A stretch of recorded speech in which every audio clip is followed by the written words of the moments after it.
Hello students, आप सभी का अपना प्यारा सा YouTube channel toppers classes by S में फिर से एक बार स्वागत है। अभी हम लोग क्लियर कॉन्सेप्ट ऑफ फिजिक्स में फिजिक्स के most very important objective MCQ question answer को देखेंगे, जो आपके फाइनल एग्जाम 2022 के लिए बहुत ज़्यादा इम्पोर्टेंट है। तो चलिए अभी हम लोग टर्म 1 एमसीक्यू एग्जाम फिजिक्स में यूनिट 1 यानी इलेक्ट्रोस्टैटिक्स से संबंधित मोस्ट इम्पॉर्टेंट ऑब्जेक्टिव क्वेश्चन यानी एमसीक्यू क्वेश्चन आंसर को जानेंगे और पूरा क्लियर कॉन्सेप्ट के साथ समझेंगे। देखिए ऑब्जेक्टिव क्वेश्चन को। क्वेश्चन नंबर 1, यदि दो आवेशों के बीच की दूरी आधी कर दी जाए तो उनके बीच लगने वाला बल हो जाता है आधा, एक चौथाई, दो गुना कि चार गुना। क्वेश्चन बोल रहा है यदि दो आवेशों के बीच की दूरी आधी कर दी जाए तो उनके बीच लगने वाला बल कितना गुना हो जाएगा। तो इसका सही उत्तर होगा ऑप्शन डी, 4 गुना। ठीक है, क्योंकि कूलॉम का नियम में दूरी आर स्क्वायर नीचे होता है, तो नीचे आधा करेंगे तो ऊपर में 4 गुना हो जाएगा बल का मान। ठीक है, एक नंबर सवाल का सही उत्तर ऑप्शन डी होगा, 4 गुना। आगे चलिए क्वेश्चन नंबर 2 में, निर्वात की विद्युतशीलता का एसआई मात्रक होता है। तो इसका सही उत्तर होगा ऑप्शन बी, कूलॉम स्क्वायर प्रति न्यूटन मीटर स्क्वायर। याद रखिएगा, ठीक है, निर्वात की विद्युतशीलता का एसआई मात्रक कूलॉम स्क्वायर प्रति न्यूटन मीटर स्क्वायर होता है। ऑप्शन बी सही उत्तर होगा क्वेश्चन नंबर 2 का। क्वेश्चन नंबर 3 में आइए, धातुओं का परावैद्युतांक होता है। धातुओं का परावैद्युतांक सापेक्षिक विद्युतशीलता एप्सिलॉन आर का मान अनंत होता है, इनफाइनाइट होता है। ठीक है, ऑप्शन डी सही उत्तर होगा क्वेश्चन नंबर 3 का। क्वेश्चन नंबर 4 देखिए। क्वेश्चन नंबर 4 कहता है किसी आवेशित संधारित्र पर कुल आवेश का मान कितना होता है। किसी आवेशित संधारित्र पर टोटल चार्ज का वैल्यू कितना होता है। तो संधारित्र पर एक साइड होता है प्लस आवेश, एक साइड होता है माइनस आवेश, दोनों को जोड़ेंगे तो बराबर पॉजिटिव आवेश और नेगेटिव आवेश को जोड़ेंगे तो आएगा 0। ठीक है, यानी आवेशित संधारित्र पर कुल आवेश का मान 0 होता है। ठीक है, ऑप्शन डी सही उत्तर होगा क्वेश्चन नंबर 4 का। ठीक है, ऑप्शन डी 0 आवेश होगा, एक आवेशित संधारित्र पर कुल आवेश का मान 0 होता है। ऑप्शन डी सही उत्तर। क्वेश्चन नंबर 5 में आइए, किसी आवेशित खोखले गोले के भीतर विद्युत क्षेत्र कितना होता है। किसी आवेशित खोखले गोले के भीतर विद्युत क्षेत्र 0 होता है। यह प्रश्न बहुत ज़्यादा इंपॉर्टेंट है, बहुत बार एग्जाम में आ चुका है कि आवेशित खोखले गोले के भीतर विद्युत क्षेत्र कितना होता है। जब आवेश दिए हैं बाहरी सतह पर, बाहरी पृष्ठ पर, तो अंदर में विद्युत क्षेत्र 0 होगा। ऑप्शन ए सही उत्तर होगा क्वेश्चन नंबर 5 का। आगे बढ़िए, क्वेश्चन नंबर 6 देखिए, वोल्ट प्रति मीटर किस भौतिक राशि का मात्रक है। वोल्ट प्रति मीटर विद्युत क्षेत्र की तीव्रता, इलेक्ट्रिक फील्ड इंटेंसिटी का मात्रक है। ऑप्शन सी सही उत्तर। क्वेश्चन नंबर 7 देखिए, समांतर प्लेट संधारित्र के दोनों प्लेटों के बीच परावैद्युत पदार्थ डालने पर संधारित्र की धारिता क्या होगा। बढ़ जाएगा, घट जाएगा, वही रहेगा कि बढ़ भी सकता है, घट भी सकता है। तो क्वेश्चन बोल रहा है समांतर प्लेट संधारित्र के दोनों प्लेटों के बीच जब परावैद्युत पदार्थ डाल देंगे तो संधारित्र की धारिता पर क्या प्रभाव पड़ेगा। देखिए, जब हवा माध्यम में निकालेंगे तो सिंपल निकलता है, लेकिन परावैद्युत पदार्थ यदि दोनों प्लेटों के बीच डाल दिया जाए तो परावैद्युतांक का कुछ ऑटोमेटिक मान होगा, यानी उतना गुना संधारित्र की धारिता बढ़ जाएगा। ठीक है, परावैद्युत पदार्थ यदि डालेंगे दोनों प्लेटों के बीच तो संधारित्र की धारिता बढ़ जाएगा। ऑप्शन बी सही उत्तर क्वेश्चन नंबर 7 का।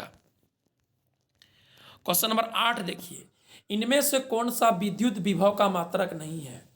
पहला वोल्ट, वोल्ट तो है। दूसरा कूलाम प्रति जूल, देखिए कूलाम प्रति जूल ना विद्युत विभव का मात्रक नहीं है, जूल प्रति कूलाम है, न्यूटन मीटर प्रति कूलाम है, वोल्ट है, लेकिन कूलाम प्रति जूल नहीं है।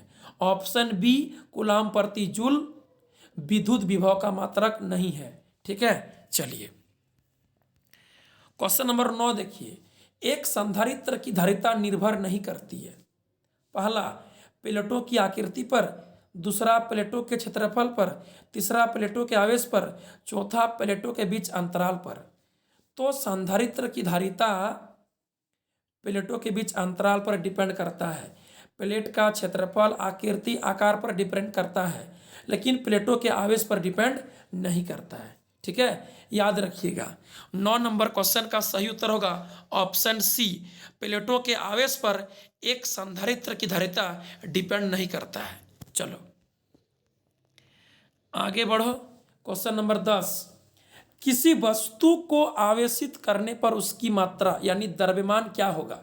बढ़ जाएगा, घट जाएगा, वही रहेगा कि बढ़ घट सकता है, क्या होगा? किसी वस्तु को आवेशित कर रहे हैं, यहाँ बोला है आवेशित कर रहे हैं, धनावेशित कर रहे हैं कि ऋणावेशित कर रहे हैं वो नहीं बोला है। इसका मतलब उसको या तो धनावेशित कर रहे हैं या तो ऋणावेशित कर रहे हैं। यानी यदि किसी वस्तु को धनावेशित करेंगे तो उसका द्रव्यमान घट जाएगा, ऋणावेशित करेंगे तो इलेक्ट्रॉन का ग्रहण करने के चलते द्रव्यमान बढ़ जाएगा। यहाँ बोल रहा है कि आवेशित कर रहे हैं, आवेशित का मीनिंग है धनावेशित ऋणावेशित दोनों, यानी द्रव्यमान बढ़ भी सकता है घट भी सकता है, क्योंकि आवेशित का मीनिंग है धन आवेशित या तो फिर ऋण आवेशित, यानी वस्तु का इलेक्ट्रॉन की संख्या घट सकती है बढ़ सकती है, तो द्रव्यमान भी बढ़ सकता है घट सकता है। यहाँ आवेशित बोला है, धनावेशित ऋणावेशित कुछ नहीं बोला है, तो दोनों हो सकता है, बढ़ सकता है घट भी सकता है। ऑप्शन डी सही उत्तर होगा क्वेश्चन नंबर 10 का। क्वेश्चन नंबर देखो 11, विद्युत धारिता का मात्रक है। विद्युत धारिता का मात्रक होता है कूलाम प्रति वोल्ट, जिसको फैराड कहते हैं। ऑप्शन सी सही उत्तर होगा। देखिए क्वेश्चन नंबर देखिए 12, एक समान रूप से आवेशित खोखले गोले का विद्युत क्षेत्र अधिकतम कहाँ होता है? गोले के पृष्ठ पर होता है। ठीक है, याद रखिएगा, एक समान रूप से आवेशित खोखले गोले का विद्युत क्षेत्र अंदर में तो 0 होता है, बाहर में तो कम होता है, पृष्ठ पर सबसे अधिक होता है। ठीक है, गोले के पृष्ठ पर सबसे मैक्सिमम होता है। 12 का सही उत्तर ऑप्शन बी होगा। क्वेश्चन नंबर देखिए 13, दो विद्युत क्षेत्र रेखाएं एक दूसरे को किस कोण पर काटती है? तो इसका उत्तर होगा नहीं काटती है। दो विद्युत क्षेत्र रेखाएं एक दूसरे को कभी प्रतिच्छेद नहीं करती है, कभी नहीं काटती है। ऑप्शन डी सही उत्तर होगा क्वेश्चन नंबर 13 का। क्वेश्चन नंबर देखिए 14, संधारित्रों के श्रेणी क्रम संयोजन में कौन सी राशि प्रत्येक संधारित्र के लिए एक समान रहती है? संधारित्र का श्रेणी क्रम संयोजन में प्रत्येक संधारित्र के लिए आवेश एक समान रहती है। 14 का सही उत्तर ऑप्शन ए होगा। यदि बोलता समांतर क्रम संयोजन तो उत्तर होता विभवांतर। ठीक है, समांतर क्रम संयोजन में विभवांतर एक समान होगा, आवेश अलग अलग होगा, और श्रेणी क्रम संयोजन में आवेश एक समान होगा, विभवांतर अलग अलग होगा। चलिए आगे बढ़ते हैं क्वेश्चन नंबर 15 में, समरूप विद्युत क्षेत्र में रखे विद्युत द्विध्रुव यदि विद्युत क्षेत्र के लंबवत हो तो बल युग्म आघूर्ण होगा। देखिए समरूप विद्युत क्षेत्र में यदि हम विद्युत द्विध्रुव को विद्युत क्षेत्र के लंबवत रखेंगे तो फॉर्मूला होता है टॉर्क बराबर पी साइन थीटा। तो साइन में 90 डिग्री का मान सबसे मैक्सिमम होता है, तो यहाँ पर हम लंबवत रखे हैं तो फॉर्मूला में होता है पी साइन थीटा टॉर्क बराबर, यानी साइन 90 का मान बेसी होता है, तो यहाँ पर ऑप्शन हो जाएगा सही उत्तर ऑप्शन सी अधिकतम। ठीक है, क्योंकि फॉर्मूला में साइन है और 90 डिग्री पर रखे हैं तो मान मैक्सिमम होगा। साइन में 90 डिग्री का मान मैक्सिमम होता है। ठीक, यदि हम समरूप विद्युत क्षेत्र में कोई विद्युत द्विध्रुव को विद्युत क्षेत्र के लंबवत रखे हैं तो बल युग्म आघूर्ण टॉर्क का मान अधिकतम होगा। ऑप्शन सी सही उत्तर। आगे देखिए क्वेश्चन नंबर 16। पी आघूर्ण वाले किसी विद्युत द्विध्रुव को कैपिटल ई तीव्रता के समरूप विद्युत क्षेत्र में संतुलन की स्थिति से 180 डिग्री घुमाने में किया गया कार्य कितना होगा। यदि कोई पी आघूर्ण का विद्युत द्विध्रुव को कैपिटल ई तीव्रता के विद्युत क्षेत्र में संतुलन का स्थिति से यानी 0 डिग्री से 180 डिग्री घुमाएंगे तो कितना काम करना पड़ेगा, किया गया कार्य कितना होगा। तो इसका सही उत्तर होगा 2PE। ठीक है, ऑप्शन डी सही उत्तर होगा 2PE।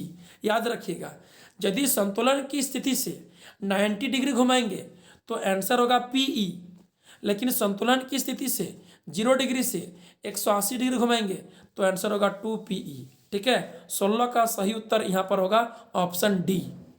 आगे बढ़िए क्वेश्चन नंबर 17। समविभव पृष्ठ पर किसी बिंदु आवेश को एक बिंदु से दूसरे बिंदु तक ले जाने में किया गया कार्य कितना होता है। शून्य होता है। समविभव पृष्ठ एक ऐसा पृष्ठ होता है जिसके प्रत्येक बिंदु पर विभव का मान एक समान होता है, तो विभवांतर 0 होगा, इसीलिए किया गया कार्य 0 होता है। 17 का सही उत्तर ऑप्शन ए होगा। आगे बढ़िए क्वेश्चन नंबर 18 देखिए। जब विद्युत द्विध्रुव बाह्य विद्युत क्षेत्र के लंबवत स्थित होता है तब उसकी स्थितिज ऊर्जा क्या होगी। स्थितिज ऊर्जा का फॉर्मूला होता है कैपिटल U बराबर -PE cos थीटा। तो cos 90 का मान 0 होता है, तो यहाँ पर आंसर हो जाएगा 0। 18 का सही उत्तर ऑप्शन ए होगा। ठीक है, लंबवत रखें हैं तो cos 90 0, तो सब हीरो 0 हो जाएगा। 18 का सही उत्तर ऑप्शन ए होगा। आगे देखिए क्वेश्चन नंबर 19 देखिए। 19 नंबर प्रश्न देखिए। 1 माइक्रोकुलाम तथा 5 माइक्रोकुलाम के दो आवेशों पर परस्पर लगने वाले बलों के परिमाणों का अनुपात क्या होगा। क्वेश्चन बोल रहा है 1 माइक्रोकुलाम और 5 माइक्रोकुलाम का दो ठो बिंदु आवेश है, दोनों पर परस्पर आपस में बल लग रहा है। एक बार 1 माइक्रोकुलाम लगा रहा है 5 माइक्रोकुलाम पर और एक बार 5 माइक्रोकुलाम लगा रहा है 1 माइक्रोकुलाम पर। तो दोनों आपस में जो बल लगा रहा है तो बलों के परिमाण का अनुपात क्या होगा। चूंकि कूलाम का नियम न्यूटन के गति के थर्ड लॉ को फॉलो करता है, यानी पहला आवेश दूसरा पर जितना बल लगाता है दूसरा वाला भी पहला पर उतना ही बल लगाता है। यानी यदि पहला लगाया दूसरा पर 5 न्यूटन तो दूसरा भी लगाया पहला पर 5 न्यूटन।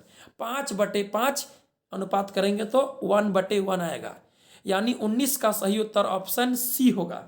ठीक है, दोनों आवेश एक दूसरे पर समान बल लगाता है तो बल का अनुपात 1:1 होगा। ऑप्शन सी सही उत्तर होगा क्वेश्चन नंबर 19 का। आगे बढ़िए क्वेश्चन नंबर 20। सी धारिता के 3 संधारित्र श्रेणी क्रम में जुड़े हुए हैं तो उनकी तुल्य धारिता कितनी होगी। श्रेणी क्रम में 3 ठो सी धारिता का संधारित्र जुड़ा हुआ है तो उसका समतुल्य धारिता कितना होगा, C/3 होगा। ठीक है, 1/C + 1/C + 1/C क्या होगा 3/C, पलटी मारेंगे तो हो जाएगा C/3। 20 का सही उत्तर ऑप्शन सी C/3 होगा। आगे देखिए क्वेश्चन नंबर 21 विद्युत फ्लक्स का SI मात्रक होता है वोल्ट मीटर। ठीक है, विद्युत फ्लक्स फाई का SI मात्रक होता है वोल्ट मीटर, यानी न्यूटन मीटर स्क्वायर प्रति कूलम। ठीक है, यहाँ पर न्यूटन मीटर स्क्वायर प्रति कूलम नहीं है, वोल्ट मीटर है पहला ऑप्शन ए में, तो ऑप्शन ए सही उत्तर हो जाएगा। ठीक है, चलिए क्वेश्चन नंबर देखिए 22। किसी आवेशित खोखले गोले के अंदर विद्युत क्षेत्र की तीव्रता कितनी होती है, तो 0 होती है। इस क्वेश्चन को पहले हम लोग एक बार देखें। ठीक है, किसी आवेशित खोखले गोले के अंदर विद्युत क्षेत्र की तीव्रता नहीं होती है, 0 होती है। ठीक है, ऑप्शन सी सही उत्तर होगा 0। आगे बढ़िए क्वेश्चन नंबर 23। किसी आवेशित संधारित्र में संचित ऊर्जा का व्यंजक होता है। देखिए पहला वाला भी सही है, दूसरा वाला भी सही है, तीसरा वाला भी सही है, ऑप्शन डी सही उत्तर होगा इनमें से सभी, ऑल। ठीक है, 23 का सही उत्तर ऑप्शन डी होगा ऑल, इनमें से सभी। आगे बढ़िए क्वेश्चन नंबर 24 में 24 पढ़िए। किसी धात्विक तार में विद्युत धारा का प्रवाह होता है इलेक्ट्रॉन द्वारा। किसी धात्विक तार में विद्युत धारा प्रवाह होने का कारण है इलेक्ट्रॉन का हस्तांतरण, ठीक है, इलेक्ट्रॉन का आना जाना। चलो ऑप्शन सी सही उत्तर 24 का। आगे देखिए 25 नंबर क्वेश्चन। एक बिंदु आवेश स्मॉल q को भुजा L कैपिटल L के घन के मध्य बिंदु पर रखा गया है। घन से निकलने वाला कुल विद्युत फ्लक्स कितना होगा? गॉस का प्रमेय, गॉस का प्रमेय बोल दिया है। किसी बंद पृष्ठ से गुजरने वाला कुल विद्युत फ्लक्स का मान Q/ε0 होता है, ठीक है, यानी ऑप्शन बी सही उत्तर होगा। घन से निकलने वाला कुल विद्युत फ्लक्स Q/ε0 होगा। यहाँ पर यदि बोलता घन से निकलने वाला एक फ्लक्स से कितना विद्युत फ्लक्स निकलेगा, एक फ्लक्स से, तो ऑप्शन होता ए Q/6ε0, क्योंकि एक घन में 6 पृष्ठ 6 फलक होते हैं। यहाँ पर क्वेश्चन बोल रहा है कुल विद्युत फ्लक्स कितना होगा, तो आंसर होगा बी Q/ε0। यदि बोलता एक फलक से निकलने वाला विद्युत फ्लक्स कितना होगा, तो ऑप्शन होता ए Q/6ε0। याद रखिएगा, एक फलक से बोलेगा तो ऑप्शन ए हो जाएगा, और यदि संपूर्ण पृष्ठ से बोलेगा, कुल विद्युत फ्लक्स बोलेगा, तो Q/ε0 गॉस का प्रमेय होगा, ठीक है। 25 का यहाँ पर सही उत्तर होगा ऑप्शन बी। एक फलक से बोलता घन का, एक पृष्ठ से एक फलक से बोलता, तो ऑप्शन ए होता Q/6ε0। आगे चलिए 26 नंबर क्वेश्चन में। यदि कोई कुचालक गोले को आवेश दे रहे हैं तो यह वितरित होता है सतह पर, पृष्ठ पर।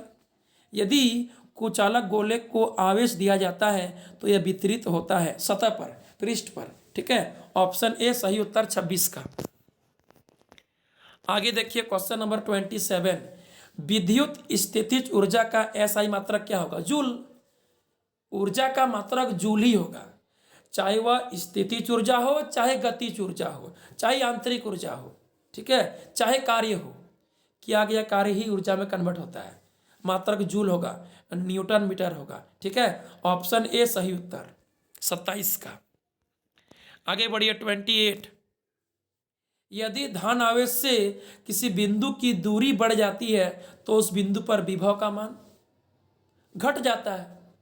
यदि धन आवेश से किसी बिंदु का दूरी बढ़ जाएगा तो उस बिंदु पर विभव का मान घट जाएगा, ऑप्शन बी सही उत्तर, ठीक है, क्योंकि एक बिंदु आवेश के चलते विभव का मान दूरी का व्युत्क्रमानुपाती होता है, ठीक है, तो दूरी बढ़ने से विभव का मान घटेगा, ऑप्शन बी सही उत्तर 28 का। आइए 29 में आइए। यदि एक समांतर प्लेट संधारित्र की दो प्लेटों के बीच की दूरी बढ़ा दी जाए तो उसकी धारिता, यहां पर भी वही बात होगा। एक समांतर प्लेट संधारित्र की धारिता दोनों प्लेटों के बीच की दूरी का व्युत्क्रमानुपाती होता है। फॉर्मूला होता है ना, C/ε0a/d। स्मॉल डी क्या है? दोनों प्लेटों का बीच का दूरी है, ठीक है, यानी धारिता दोनों प्लेटों का बीच का दूरी का व्युत्क्रमानुपाती होता है। तो जब दूरी बढ़ जाएगा तो धारिता घट जाएगा। 29 का सही उत्तर ऑप्शन बी घट जाएगी, दूरी बढ़ने से धारिता घटेगी। आगे पढ़िए क्वेश्चन नंबर 30। गॉस के नियम के लिए मानी जाने वाली सतह कहलाती है गॉसीय पृष्ठ, गॉसीय सतह, ठीक है, गॉस के नियम के लिए जो पृष्ठ हम लोग कल्पना करते हैं उसको गॉसीय पृष्ठ, गॉसीय सतह कहते हैं, ऑप्शन सी सही उत्तर क्वेश्चन नंबर 30 का। आगे बढ़िए 31। निम्नलिखित में से कौन सा गुण विद्युत आवेश से संतुष्ट नहीं है, संतुष्ट नहीं होता है, यानी इनमें से कौन सा गुण विद्युत आवेश का नहीं है? पहला कुल आवेश का संरक्षण, ये तो है। दूसरा आवेश का क्वांटमीकरण, ये भी है। तीसरा दो प्रकार का आवेश, ऋण आवेश धन आवेश, ये भी है। चौथा बल की वृत्त रेखा, ये क्या है? एगड़ंग बैगड़ंग दे दिया है, ऑप्शन डी विद्युत आवेश का गुण नहीं है, ठीक है, 31 का उत्तर डी होगा। आगे देखिए क्वेश्चन नंबर 32। समांतर क्रम में सी धारिता के 3 कैपेसिटर जोड़े जाते हैं तब तुल्य धारिता कितनी होगी? समांतर क्रम में सी धारिता का 3 गो कैपेसिटर को जोड़ेंगे तो C + C + C 3C answer होगा। सिंपल जोड़ होता है समांतर क्रम में, ठीक है, यानी C1 +C2 + C3 यानी C+C+C 3C आंसर 32 का सही उत्तर ऑप्शन डी।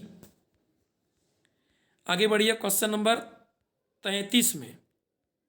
क्वेश्चन नंबर 33 देखिए, संधारित्र की प्लेटों पर आवेश के बढ़ने से, संधारित्र की प्लेटों पर आवेश के बढ़ने से प्लेटों के बीच विभवांतर बढ़ता है। ठीक है, धारिता नहीं बढ़ती है। आवेश बढ़ने से विभवांतर बढ़ता है, धारिता कांस्टेंट रहती है। ठीक है, याद रखिएगा, आवेश जो होता है वह विभवांतर का समानुपाती होता है। ठीक है, आवेश बढ़ने से विभवांतर बढ़ेगा, धारिता नहीं बढ़ेगा। धारिता एक कांस्टेंट राशि है। ठीक है, 33 का सही उत्तर बी होगा। आवेश के बढ़ने से दोनों प्लेटों के बीच विभवांतर बढ़ेगा, ऑप्शन बी सही उत्तर। आइए क्वेश्चन नंबर 34 में आइए 34। साबुन के बुलबुले पर ऋणात्मक आवेश होता है, तब इसकी त्रिज्या।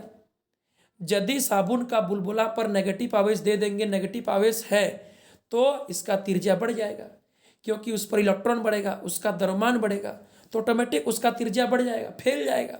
ठीक है, 34 का सही उत्तर ऑप्शन बी। आगे आइए लास्ट क्वेश्चन 35 में 35। किस प्रकार की विद्युत चालकता सबसे अधिक होगी? किस पदार्थ की विद्युत चालकता सबसे अधिक होती है? तो चांदी का। ठीक है, चांदी का विद्युत चालकता सबसे अधिक होता है। ठीक है, यहां पर बोल रहा है कौन सा पदार्थ का विद्युत चालकता सबसे अधिक होगा। तो चांदी एक ऐसा धातु है जिसमें विद्युत धारा का चालन सबसे आसानी से होता है। ठीक है, सबसे अधिक आसानी से होता है, जिसकी विद्युत चालकता सबसे अधिक होती है। ऑप्शन डी सही उत्तर क्वेश्चन नंबर 35 का। ठीक, तो चलिए अभी हम लोग फिजिक्स क्लास 12 इलेक्ट्रोस्टैटिक्स यानी यूनिट 1 से मोस्ट इंपॉर्टेंट 35 ऑब्जेक्टिव क्वेश्चन को देखें। फिर मिलेंगे अगले वीडियो में, तब तक के लिए बाय बाय, थैंक यू।